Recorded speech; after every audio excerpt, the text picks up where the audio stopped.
Hello, today we are talking about the poem Dover Beach. This is written by Matthew Arnold. Matthew Arnold was a writer and an educator of Victorian era. The poem Dover Beach is the most celebrated poem by Arnold. The poem expresses a crisis of faith, with the speaker acknowledging the diminishing standing of Christianity. New research and intellectual inquiry cast doubt on humankind's central and special role in the universe. The speaker in the poem senses this change almost subsequently, seeing and hear it in the sea and the speakers looking out upon. It is expression of alienation, doubt, and melancholy. The poem is often interpreted as remarkably forward thinking precursor of 20th century crisis of faith, like existentialism and absurdism. In essence, the poem is an inquiry into what it means to be alive. Now we summarize the poem Dover Beach. The poem opens where the speaker looks out upon a calm sea and observes the fullness of the tide and the moon reflecting on the water. Looking across the English Channel, the speaker sees the lights of French coast fade away, while the cliffs of English coast stand tall and bright and the bay seems calm. Suddenly, the speaker addresses someone else and implores this person to come and look at what the speaker is looking at and enjoy the night's pleasant air. The speaker senses something not quite right and describes the spray where the water meets the moonlit land. The speaker instructs the other person to listen to the sound of the pebble as the waves shift them back and forth up the beach and down again. The speaker notes this slow repeating action and identifies it with external sadness. All of a sudden, the speaker thinks about the ancient Greek playwright Sophocles and imagines Sophocles hearing the same sadness in the Asian Sea as the speaker hears now on the English coast. Sophocles, in the mind of the speaker, likened the sad sound of the waves to the genered sorrow of humanity, which moves like the waves. The speaker then notices another thought that comes with the sound of the sea. Explaining this next thought, the speaker describes religious faith as a sea that was once full like the tide. That time it reached around the earth like a girdle.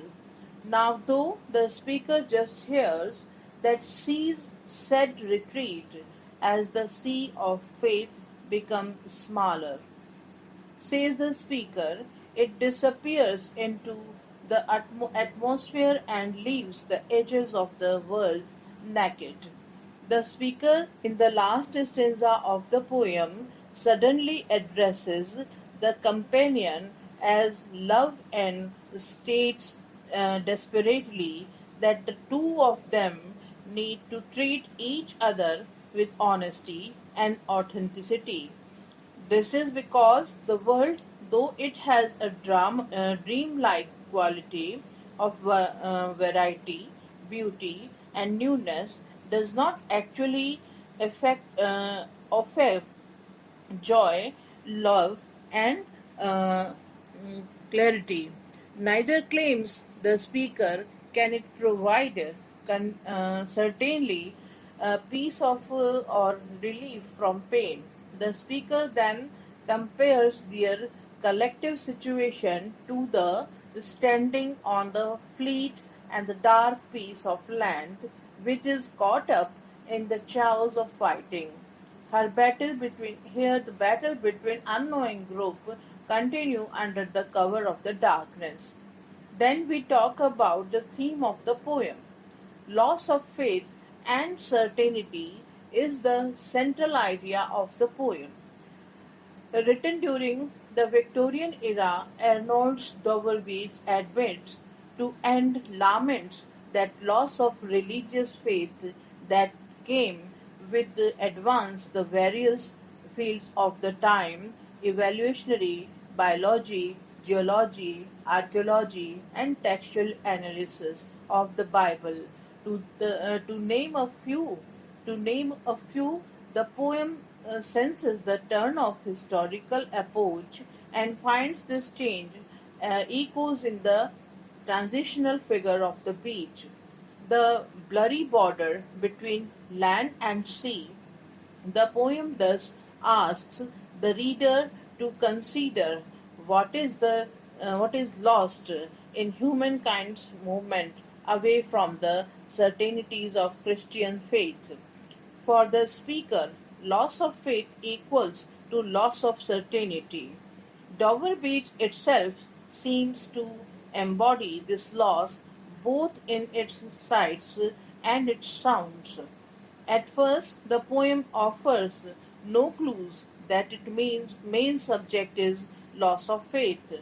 Instead, it begins by describing the atmosphere in which the speaker stands. At first, the poem offers no clues that its main subject is the loss of faith. Instead, it begins by describing the atmosphere in which the speaker stands. The descriptions of the sea and the sounds of the pebbles on the beach are lyrically beautiful and first, but they mask the eternal note of sadness that is revealed at the end of the stanza 1. Thus, sudden instruction of sadness hints at the speaker's sense of loss, which find fuller expression later in the poem. Though the symbol of the sea, the poem suggests two key ideas. Firstly, that major shift in the fabric of society occurs subtly.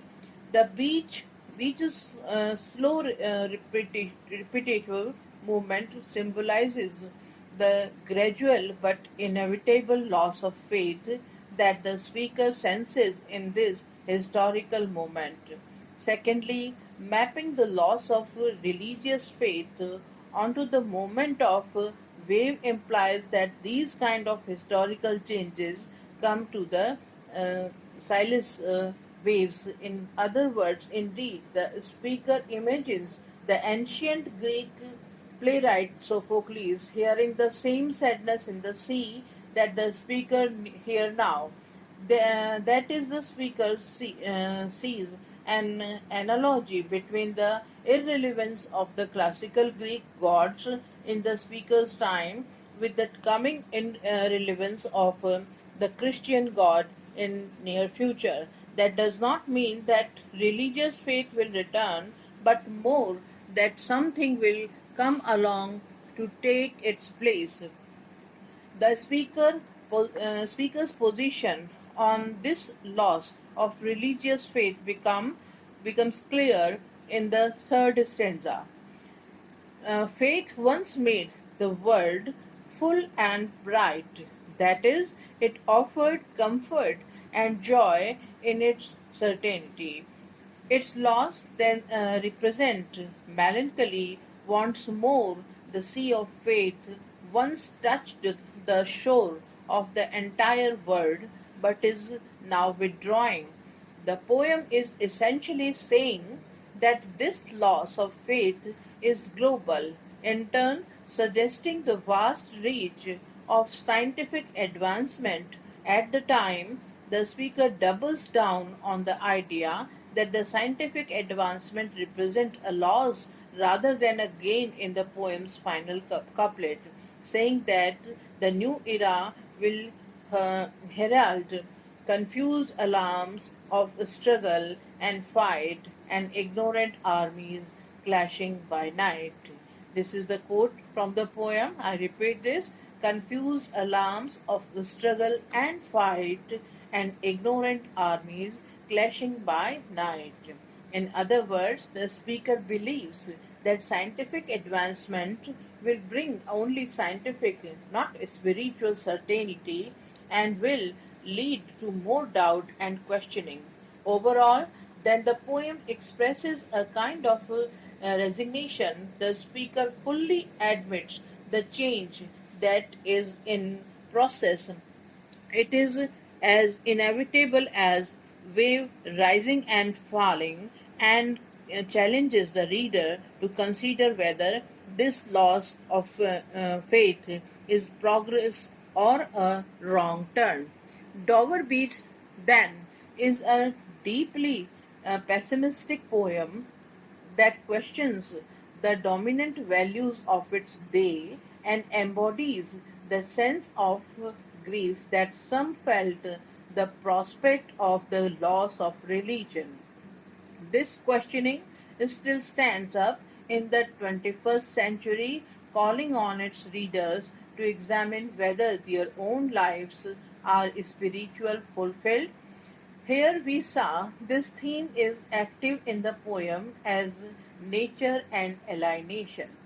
Written shortly after the era of romantic poet who praised nature as an antidote antidote to overly rational thinking. Dover Beach questions humankind's relationship with nature instead of finding happiness or the sublime in the natural environment. The speaker finds a deep sense of sorrow, the cold and indifference, and a vast power of the natural world make the speaker feel small and insignificant.